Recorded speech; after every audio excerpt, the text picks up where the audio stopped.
Hi, in this demo, we're going to take a look at how we can deploy a release to multiple environments. Now, if you're here in Visual Studio Team Services, I'm in the release area, and I've got a QA environment set with a task, and it's going to release to my QA environment.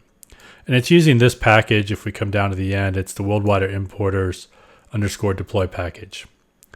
Now, various release systems will handle this in different ways, but in Visual Studio Team Services, I actually get to clone or copy my environments or add new environments that I'll release to. So let's do that.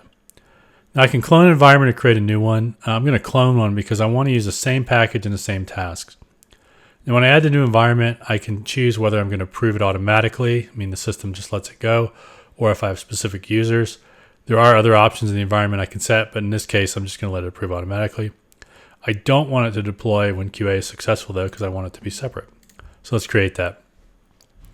Now you'll see here as I click back and forth, everything looks the same on the screen. This flashes, but everything onto the right stays the same because we've cloned everything. So let's alter this. So we'll call this production 5. And we'll change this to our production database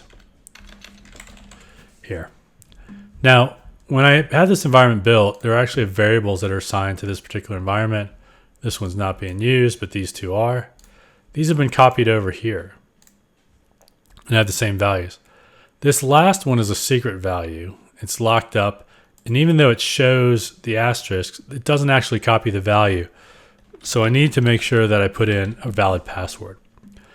This is what will be used to connect because that's what's listed here in the authentication. And so I've got that password here, but I want it to be a secret because if somebody copies or clones this environment again, I don't want them to be able to see what that is. So now, again, we're using the same package here to deploy to production that we deployed to QA, and you'll see that the database changes. But let's clone one more environment because we want to deploy twice. So I'm going to automatically approve, and this time I'm going to have it deploy when production 5 is deployed. And this one we'll call production 6. And again, there is a 6th production database, and I need to change those variables, or that one variable at least. So let's do that. And I've got these set. Now these correspond to these databases that I have on my instance, simulating my production. And again, I passed in this instance name here.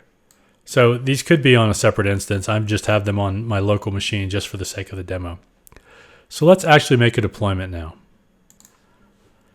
First thing I'm going to do is save this. And we'll say we've added the production environments. And then we're going to create a release. Now, this 573 is my latest build. I've got a change in there. It's actually been deployed to QA, but it hasn't been deployed to the production system. So let's go ahead and do that. We'll notice this is created, and it's going to be in progress on QA.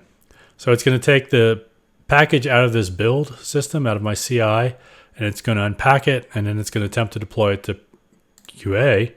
It actually shouldn't deploy anything because the migration script will be detected as something that's already been executed on this particular database, so it won't run. So migration 18 has run there, and it should be done here in a second, and it succeeded. So now let's deploy it to production.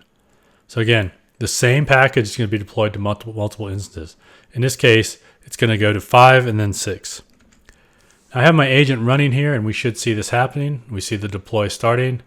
We're going ahead and getting the release, and that one's done. And then it's going to start another release here. And again, it's going to go back, unpack that same package, deploy to 2016 again, to my named instance, and finish the release. And if I look here, we'll see both these succeeded. So with one click, I actually deployed the same script to 3 different environments.